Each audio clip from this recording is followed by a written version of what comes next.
Saludos especiales, espero que la estén pasando muy bien en compañía de toda su familia. Espero que Dios les bendiga siempre, cada uno de ustedes. Gracias por suscribirse, gracias por darle like, por hacer sus comentarios.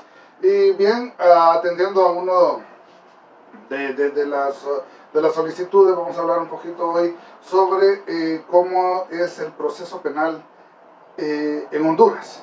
Y bien, el proceso penal básicamente consta de tres etapas. Una es la etapa preparatoria, dos tenemos una etapa intermedia y tenemos el juicio oral y público. Esto según el artículo 263 del Código Procesal Penal hondureño. ¿Qué cosas son las que abarca, por ejemplo, la etapa preparatoria? La etapa preparatoria abarca desde la denuncia, la investigación preliminar, el requerimiento fiscal y la audiencia inicial. La etapa intermedia está la formalización de la acusación, la contestación de los cargos y el auto de apertura del juicio. Bueno, y finalmente tenemos la última etapa, que es la etapa del debate o el juicio oral y público, como le llamamos. Y esta pues consta de la preparación del debate, la sustanciación del juicio y la deliberación y la sentencia. Bien, vamos a hablar así a grosso modo, porque tampoco podemos alargar tanto los videos. Tenemos que ir contestando cada una de las cosas poco a poco, para que no se vaya a tornar esto es un video muy largo y pues un tanto aburrido. Decíamos en la primera etapa, que es esa etapa preparatoria, es, por ejemplo, si una persona va y interpone una denuncia. La denuncia pues se interpone en la DPI,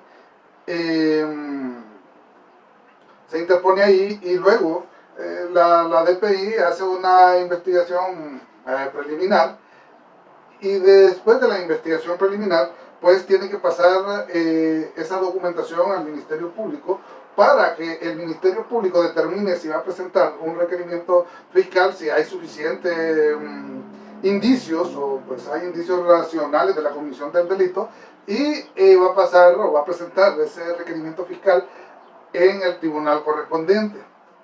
Una vez que se ha presentado ese requerimiento fiscal, pues en ese término se va a dar la audiencia de declaración de imputado. Recordemos que esto, que así como lo estamos planteando, es cuando está ya detenida la persona la detienen, y después de ir a la policía, el primer proceso que va a enfrentar, la primera audiencia, la audiencia de declaración de imputado. ¿Y quiénes tienen que estar en esa audiencia de declaración de imputado? A esa audiencia de declaración de imputado va a estar, en primer lugar, la persona que se supone responsable de la comisión de un delito. Va a estar el juez, va a estar la fiscalía o el Ministerio Público, y va a estar un abogado de la defensa y los secretarios, la secretaría adjunta del tribunal, para dar fe de lo que ahí se está celebrando. Esas son las formalidades para que una audiencia tenga la validez correspondiente y que no tenga ningún vicio de nulidad. Pues debe de ser con estas formalidades, con estos requisitos. Bien, en la audiencia de declaración de imputado pues se puede determinar, incluso el juez puede determinar dejar en libertad a la persona si no hay suficientes cargos, o no hay suficientes pruebas pues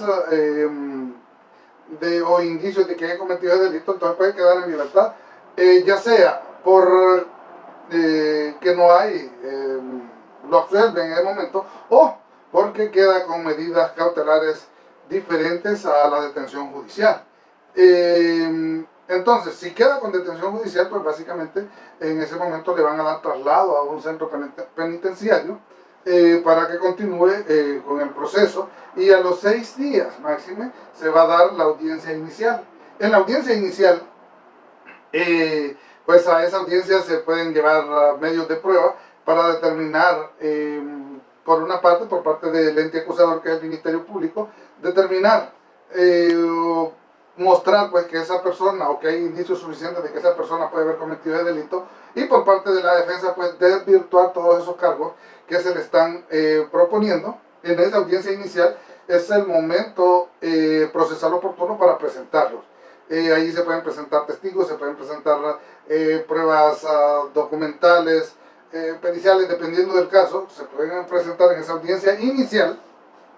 Y si las pruebas no son suficientes para mostrar la inocencia, entonces ahí se pueden dar varias vías. Número uno, si la prueba no es suficiente, puede quedar con una medida cautelar diferente a la prisión preventiva. Entre esas medidas cautelares puede ser quedarse presentando al tribunal a firmar cada 15 días, no salir del país. Hay varias medidas cautelares que en un video más adelante podemos hablar al respecto.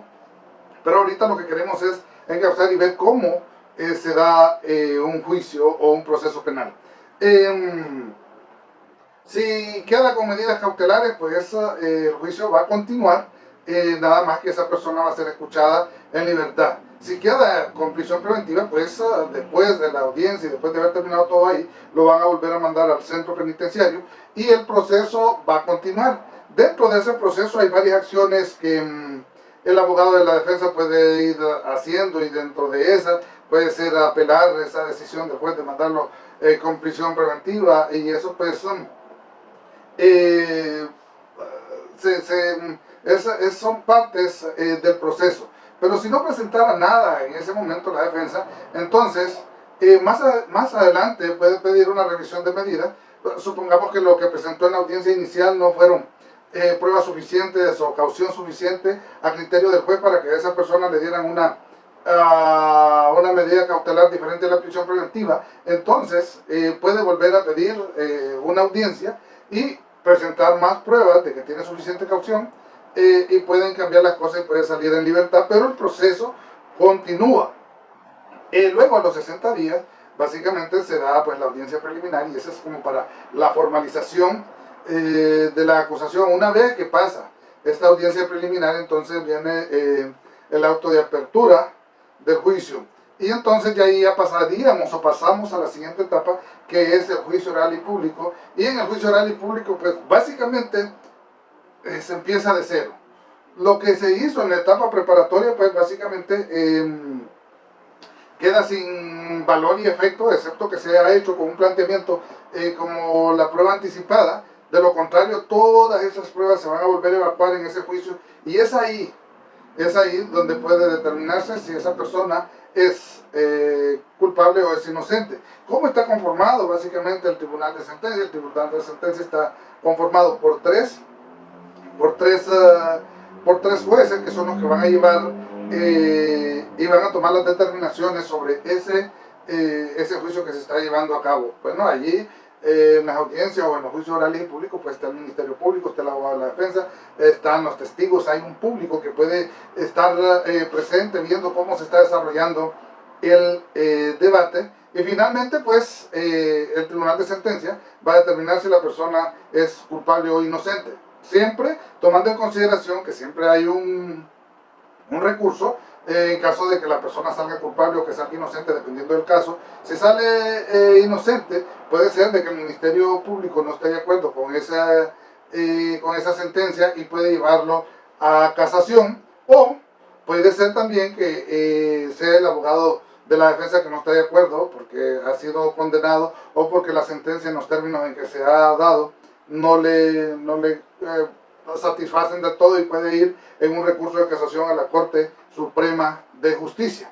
Bien, hagan sus preguntas, hagan sus comentarios, y podemos seguir debatiendo y ir desarrollando parte por parte cómo y qué es lo que se hace en la audiencia de declaración de imputado, qué es lo que se hace en una audiencia de conciliación, qué es lo que se hace en una audiencia de revisión de medidas, qué es una medida cautelar, qué es lo que se hace en la audiencia preliminar, qué y cómo se desarrolla el debate o el juicio oral y público, cómo preparar un recurso de casación, un recurso de apelación. Todas esas cosas pues son básicas del proceso penal en nuestro país. Recordemos que en nuestro país nosotros no tenemos un jurado. En nuestro país nosotros tenemos un tribunal colegiado, que es el tribunal de sentencia. También vamos a ver más adelante, después de una sentencia o después de una resolución del tribunal o el juzgado de letras, quién queda a cargo de ese expediente durante el tiempo que se están cumpliendo condenas. Bien, muchas gracias, espero que esto les sirva mucho, que Dios les bendiga, y cualquier cosa pues recuerden, hagan sus comentarios, suscríbanse y démosle para adelante, y pues es importante que vayamos conociendo cómo funciona el sistema penal en nuestro país. Muchas gracias y bendiciones.